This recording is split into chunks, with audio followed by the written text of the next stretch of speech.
Yo, what's good YouTube? Welcome back to my channel. And if you remember from the last video, I told you there was going to be war. And I gave you war. But the war isn't over, it's actually just starting.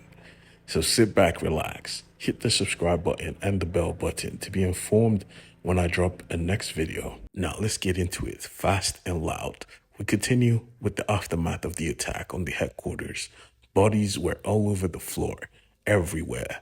And we see that Geralt, the main guard, had noticed a bolt inside the leader's arm.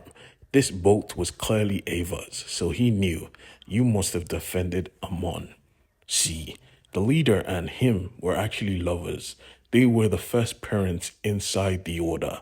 That is why the leader was so understanding of Ava and her son. That is because Amon is her child. Injured were trying to recover Titus and the holder of the first secret. This is when we see that the leader was not planning to tell anyone about what conspired. She just said she fought Amon and she lost. But we see that nobody was buying this, not even her holder. That's because Ava called her out in public. She shot her in the arm.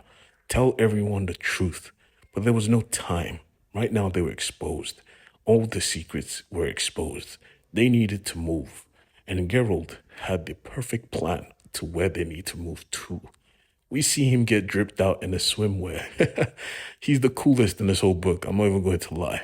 They had a secret vault underneath the headquarters that had a lot of riches, and only him could go in there, and only him could witness its greatness. There was gold enough to buy a continent, but he just went straight and found their base. They just had the spare key to a literal base inside a mountain. Their organization owns a whole ass mountain. So when he told everyone, they planned to just assemble on that mountain, like everyone from around the globe.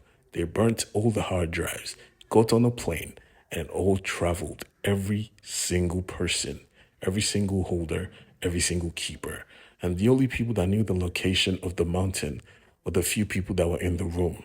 And they told the pilots and made sure the pilots told no one else. So when they got there, the strongest fighters assembled up first as a precaution in case this place has been compromised.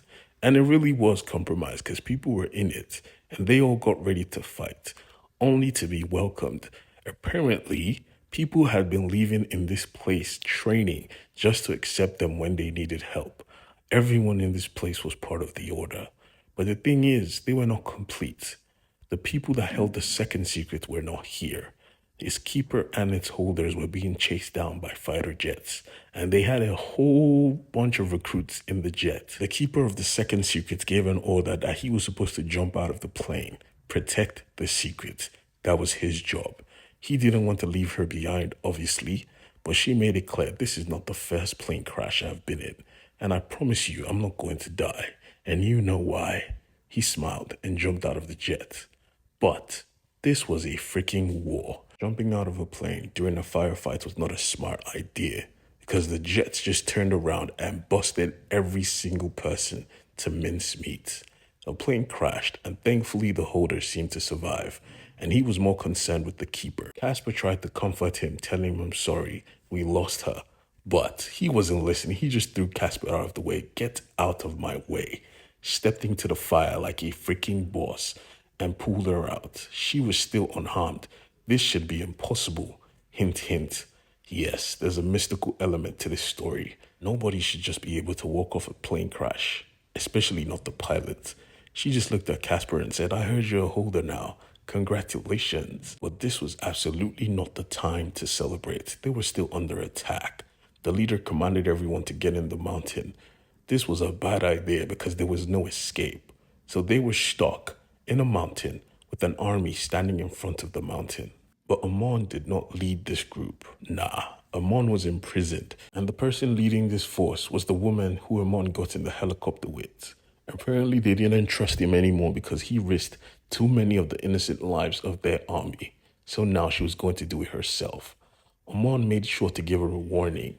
"Do not open the cases. You will die." But she just cut the phone. She didn't want to hear all of that. She just wanted the secrets. She wanted the power. Now with an army standing in front of this mountain, There was no choice. They had to fight, and the cannons were about to bring down the door. So, all of the strongest fighters assembled. They were trained in a lot of fighting styles. They were not even scared. They were ready for the smoke. Matter of fact, they wanted it. And when the doors came open, they charged. She was so surprised when she saw them trying to attack. She didn't even know what to say, which was her mistake. This was the group of literally the most dangerous people on planet Earth. They took down half of our army in seconds. They were busting heads, splitting skulls, and they were having fun while doing it. And these people made the mistake of giving them a tank. Now equipped with a freaking tank, they decimated the forces. They were ruling this battlefield. Except one of them got shot, and that person was Geralt himself.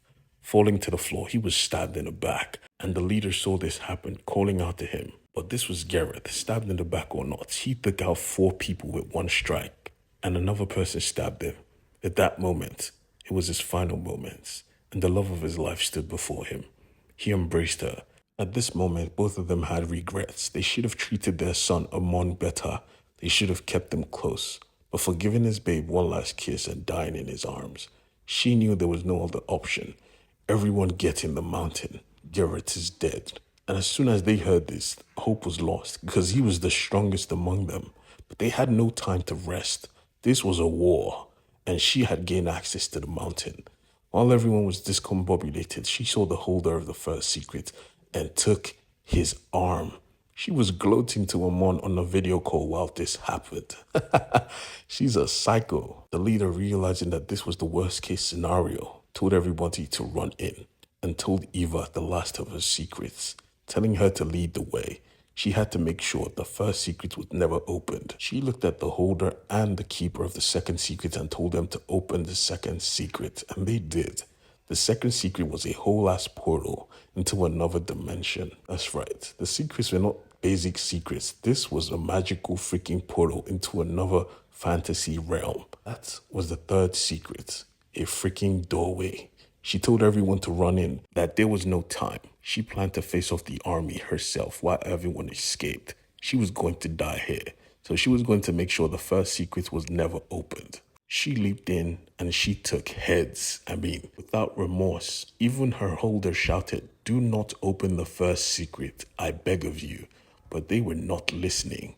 They grabbed onto her, and Casper had to watch as someone he cared about lose her life over this freaking secret. And he promised himself that he would never put someone else's life in front of a secret. Before he stepped into the portal, now the leader was left with the invaders, and she pleaded, "Do not open that box." But they didn't listen. They thought they were going to be gods. But as soon as they opened it, they were vaporized, skeleton and corpses left behind. The third secret was a doorway. The first secret was destruction, unbridled destruction. And now we see where that doorway led. They were stuck on a walkway, and they were meant to just go ahead. No sideways, just ahead. But the thing is, in the darkness, Casper felt at home.